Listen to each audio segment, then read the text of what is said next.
pero nosotros también queremos abordar la contingencia a nivel nacional, a nivel internacional, lo que ocurre precisamente en el mes de agosto con el mes del corazón y lo que hay en torno con las causas de muerte, precisamente con enfermedades relacionadas al corazón, es lo que queremos ir desarrollando en esta oportunidad, Conci. Así es, y para eso, como todos los días lunes, son diversos especialistas los que vienen en esta conversación tan importante para generar, ¿verdad?, esta educación con respecto a este mes del corazón. Hay que cuidarlo en todo momento de nuestra vida.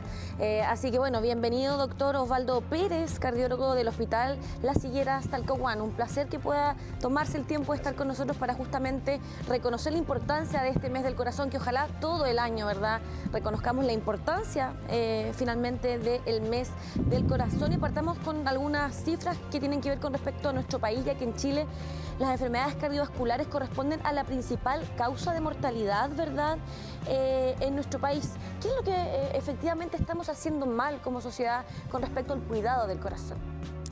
Bueno, efectivamente es la primera causa de muerte no solamente en Chile, sino que en todo el mundo, secundado por las causas oncológicas, por el cáncer. Yo creo que definitivamente la principal causa son los factores de riesgo, y entre ellos el sobrepeso. No nos olvidemos, y eso estábamos conversando recién, que pasamos de ser cazadores antaño a ser personas absolutamente sedentarias, que nos movemos en bus, en micro, en auto, los niños al colegio en bus, nadie camina hoy en día, y eso por supuesto ha aumentado la incidencia de infarto agudo del miocardio y de enfermedades cardiovasculares en todo el mundo y en nuestro país en particular.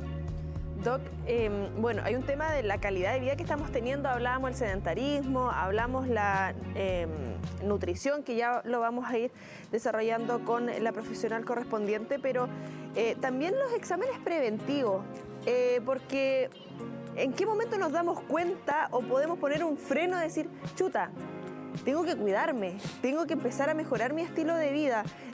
¿Cómo está también esa preocupación, lo preventivo en nuestro país? Sabemos que somos más reactivos que preventivos. Efectivamente, yo creo que eso es lo más importante, la prevención, y por eso que el gobierno y el Ministerio de Salud en los últimos años le ha dado mucha importancia a los centros de atención primaria, porque probablemente ahí ahí se debe poner el mayor esfuerzo, ¿no? Como sabemos que los factores de riesgo son el sobrepeso y la obesidad, que ojo, 74%, según la Universidad de los Andes, 74% de sobrepeso en Chile. Más de la mitad de la gente en Chile tiene sobrepeso. Somos top 10 en algo, ¿no?, de sobrepeso. Claro. Nuestros niños también tienen sobrepeso. Entonces, eso hay que tratarlo no en hospitales grandes. Claro, yo trabajo en el Hospital Las Higueras, que es un hospital grande, que tiene cardiología intervencional, cirugía cardíaca. Nosotros tratamos los casos urgentes, pero evidentemente, como usted lo dice, lo más importante es tratar desde niños a los niños, ¿cierto? Tratar la obesidad, hacerlos que hagan deporte, mejorar la nutrición, disminuir la incidencia de tabaquismo, ¿no?, tratar las dislipidemias. O sea, eso es trabajo preventivo. ¿Y en qué estamos en eso? Bueno, yo creo que ya hace tiempo que nos dimos cuenta de eso, y el Ministerio de Salud, y en particular nosotros también, tenemos que hacer campañas para tratar esto. Yo les cuento, por ejemplo, que cuando me toca ver pacientes en la consulta y uno les dice, los pacientes preguntan, ¿qué tengo, doctor? Y uno les dice, el principal problema de usted es el sobrepeso. La mayor parte de la gente se enoja. Se enoja. Pero me está diciendo que soy gordo. Bueno, tragicómico. Sí, claro. Ese es su principal problema. Van para que uno le dé un medicamento, ¿cierto?, para tratar mágicamente el colesterol alto o alguna otra enfermedad. Y la verdad que el principal problema es el sobrepeso. Y para eso, uno como médico especialista, no es mucho lo que puede hacer. Y es difícil lo que hay que hacer. No es difícil. Es alimentarse bien y hacer deporte. El estilo de vida, ¿verdad? Cambiar nuestros estilos de vida. Ahora, siguiendo con las cifras, el 80% de las muertes prematuras por estas enfermedades cardiovasculares podrían evitarse cambiando estos hábitos saludables de alimentación, ¿verdad? Porque siente que finalmente a nivel social se normaliza el estilo de vida poco saludable, el sedentarismo. No estamos acostumbrados como sociedad a hacer deporte. No estamos acostumbrados a comer sano.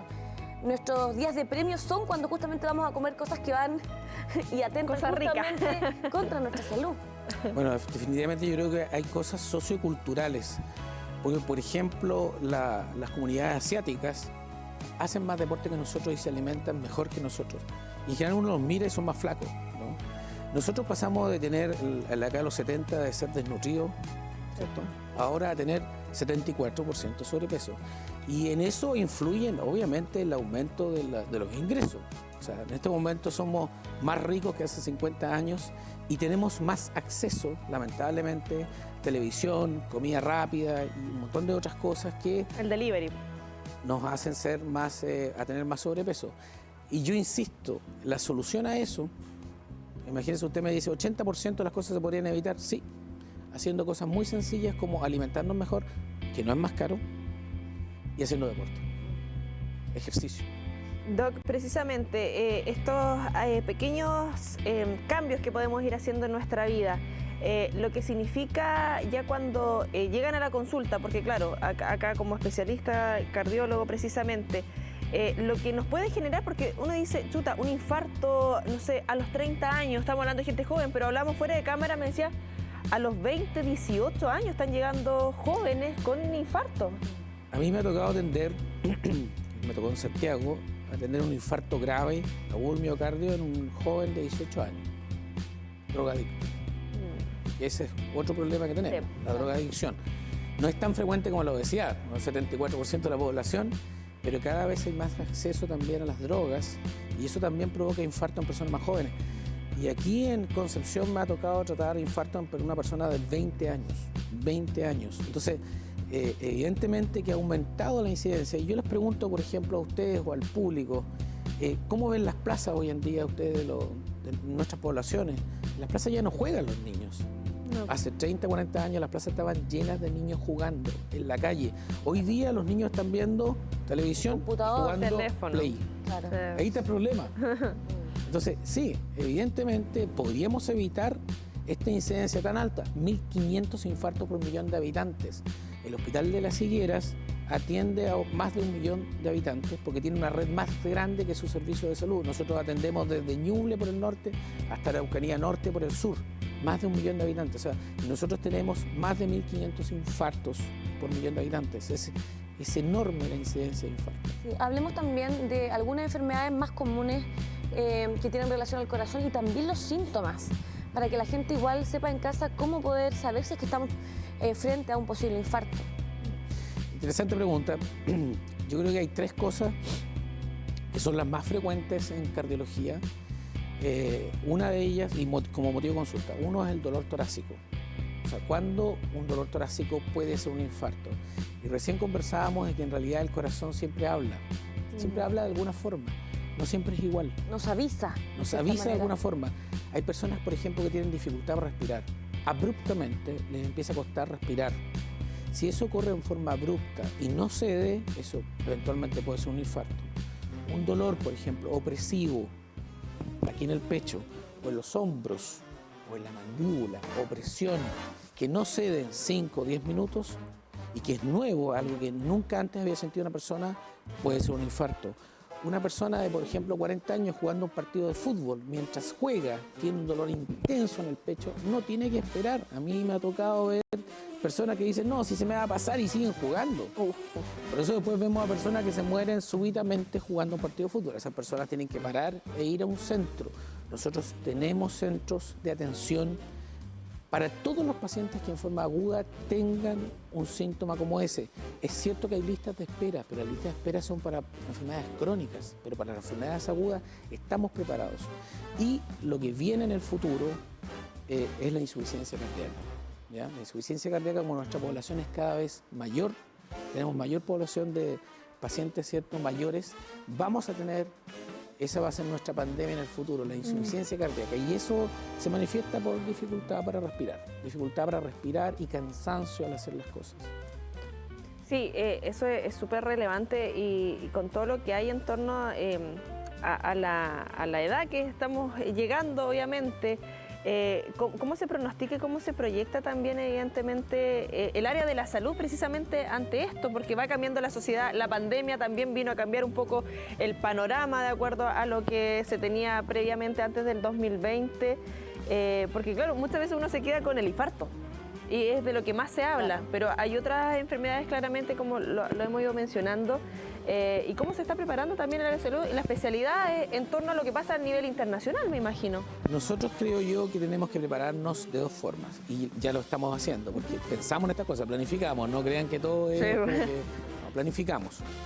Una cosa, ¿cierto? Esto es la prevención que hemos estado hablando hasta ahora, que tenemos que hacer que nuestros jóvenes y niños hagan deporte, se muevan, dejen de ver el play, lean como antes y se alimenten mejor. Eso es una cosa y probablemente es lo más importante, porque los niños son nuestro futuro, nuestros jóvenes. Pero para nuestros pacientes adultos también tenemos cosas entretenidas e interesantes. Por ejemplo, hoy en día somos capaces de cambiar una válvula del corazón sin anestesia general. Con sedación consciente, o sea, el paciente despierto y darlo de alta al día siguiente. Algo que hasta hace 10, 15 años se hacía con Impensado, cirugía, claro. con anestesia general, intubación, Sí. apertura del pecho, más de una semana de hospitalización. Hoy en Corazón día abierto, lo como se hacemos- llamaba. Claro. Hoy día lo hacemos a través de una arteria, con el paciente despierto, sin dolor por supuesto, y al día siguiente se va a su casa. Es decir, Mira. nos estamos preparando para atender mejor las enfermedades de nuestros pacientes ancianos. Igual. Estamos preparados para eso y estamos modificando la forma de ver este tipo de enfermedades en este tipo de pacientes. Sí, hablamos entonces también de los factores de riesgo, ¿no? Prevenir estas enfermedades a través de ir pensando, por ejemplo, en la presión arterial. ¿Cómo nos damos cuenta cuando tenemos una presión arterial elevada, por ejemplo? Ese es el mayor problema, que muchas veces es asintomático. Es silencioso. Así es. Yo creo que todas las personas tienen que tener control de presión arterial, todas las personas adultas, incluso los niños. Y es muy sencillo, ¿cierto? La toma de presión arterial. Y si es menor, la toma de presión arterial en la consulta, menor de 140/90, el paciente no es hipertenso, pero hay ciertas alertas. Si en la consulta ya es mayor a 130/80, ese paciente está en riesgo de tener hipertensión arterial. Lo que pasa es que la mayor parte de la gente en realidad no se atiende. No es que necesite atenderse a cada rato, ¿no? Si una persona hace deporte, se alimenta bien, y se hace un control, por ejemplo, a los 30 años, y tiene la presión normal, no tiene por qué estar todos los años atendiendo. Doc, las pulseritas, yo tengo por ejemplo estas que venden en el mercado. ¿Funcionan o no funcionan? Yo he escuchado de todo Que sí, que no. Claro, que Claro. sí, Las que de no. pulseritas no son en general buenas, porque exageran los resultados, los altos y los bajos. Ya. Es decir, puede ¿Sube salir muy mucho? baja o puede salir muy alta. En general se recomiendan los aparatos de presión. que La toman clásica. en este brazo. Esos son mejores. Y yo siempre le digo a los pacientes, además asegúrese, porque es un aparato electrónico, asegúrese que esté Con pila. funcionando bien. Porque si no está funcionando bien, puede que le dé resultado mal. ¿Qué exámenes son los que principalmente se deben de realizar para poder prevenir algunos problemas o riesgos al corazón? Bueno, lo primero, una atención, conversación con los pacientes, preguntando sus factores de riesgo. Por ejemplo, la hipertensión es más frecuente en personas que tienen antecedentes en la familia de hipertensión. Control de signos vitales, como la presión, ¿cierto? Saber si el paciente es hipertenso o no. Y algunos exámenes generales, como glicemia. O sea, sabemos que la diabetes, más del 30% de la gente en Chile tiene diabetes. Entonces, glicemia, colesterol, función renal y El chequeo Exacto. básico. con eso uno ya tiene una radiografía del paciente y puede saber qué factores de riesgo tiene. Más el examen clínico, peso, talla, índice de masa corporal, saber si tiene sobrepeso. ¿Cómo estamos también en torno a los factores genéticos de enfermedad del corazón? Porque claro, una cosa es lo que tiene que ver diabetes, hipertensión, pero ya enfermedades de base, ¿cómo está la incidencia al menos acá en nuestra zona, lo que les ha tocado estar atento acá en Las Higueras? Bueno, interesante pregunta, pero por ejemplo la enfermedad coronaria tiene un factor genético muy importante. O sea, cuando en la familia, por ejemplo, alguien en la familia tuvo un infarto a los 50 años o a los 40 años, los descendientes de esa persona tienen que tener mayor cuidado, porque es mucho más probable que tengan enfermedad coronaria también jóvenes. Es decir, ahí ese tipo de personas tienen que tener mayor cuidado.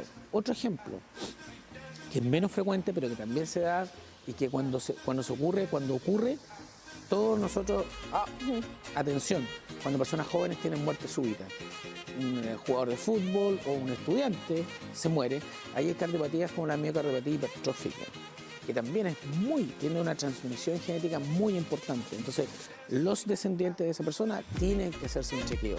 Es vital y es muy importante que se hagan un chequeo. Doctor, ¿qué se hace justamente en este mes donde hablamos del corazón y de sus cuidados? ¿Qué actividades se van realizando en los distintos centros de salud para justamente ir incentivando a las personas que van y a toda la gente que hoy día nos está viendo? Motivación. Lo primero, lo que ustedes están haciendo es vital. O sea, hablar de esto, conversarlo. Ya ven ustedes que cuando uno le dice a un paciente Claro. que tiene sobrepeso, se enoja. Entonces, tenemos que empezar a hacernos autocríticos, ¿cierto? Y reconocer cuál es nuestro problema para después tratarlo. Nosotros tenemos estrategias, hacemos entrevistas, hacemos, ¿cómo se llama? Podcast cortitos, transmitimos buena. a través de Instagram. Pero en el fondo esto deberíamos hacerlo todo el año, no solo en agosto. Sí, Doc, para ir finalizando, el electrocardiograma, ¿en qué momento uno se lo debiese realizar? Porque uno dice, no se escucha, ya a los 40, no, ya me tengo que hacer todos los chequeos, el electro, o eso netamente cuando lo solicita el médico, cuando ve que hay algo que genera ruido. El electrocardiograma tiene utilidad, pero en ciertas cosas, ¿no? Por ejemplo, para el diagnóstico de infarto agudo del miocardio es fundamental. El electrocardiograma es básico. Después de la consulta, de hablar con el paciente, lo primero es un electrocardiograma, pero en prevención primaria, es decir, ahí un electrocardiograma probablemente no tiene tanta importancia, solo para ver algunas cosas raras, digamos, pero ahí no tiene tanta importancia. Ahí tiene más importancia lo que dijimos, tomar la presión arterial, índice de masa corporal, otras cosas. Sí, para ir finalizando, veo una bicicleta ahí en su outfit, doctor. el pin. La importancia, por ejemplo, de trasladarnos en bicicleta, de hacer una vida deportiva, ¿verdad? Normalizada y en familia. Yo creo que es súper importante dentro de este mes, ¿o no? Muy buena pregunta. Muy buena pregunta porque los pacientes preguntan también, ¿qué puedo hacer? ¿Qué deporte puedo hacer? Y yo siempre lo digo a las personas sobre 40 años no jueguen fútbol. Nunca han visto un jugador de fútbol profesional por los 40 años. Hay personas que se ponen a trotar y después de los 40 años se echan a perder las rodillas y las caderas. La bicicleta es el mejor deporte porque no daña las caderas, no daña las rodillas. Yo, por ejemplo, hago spinning en mi casa y además de hacer spinning yo involucro a todos mis hijos. Claro. O sea, doy el ejemplo porque ellos ven, el papá está haciendo deporte, yo voy a hacer lo mismo que el papá. Entonces, tenemos que actuar de esa forma. Yo le digo a mis pacientes, haga deporte en su casa porque lo van a ver sus niños. Está bien, el que quiere ir a un gimnasio, que vaya a un gimnasio, pero en la casa tiene ese valor, que es el valor de la familia, de dar el ejemplo a la familia. Ya hasta se ahorra más. Totalmente. Sí, una alternativa, mensaje que queremos ir dejando obviamente en este día lunes dedicado a la salud, pero obviamente quedarnos con esto durante todo el año. Agradecerte, Osvaldo Pérez, quien nos acompañó durante esta jornada, cardiólogo del Hospital Las Higueras de Talcahuano. Nos estamos viendo prontamente. Muchas gracias.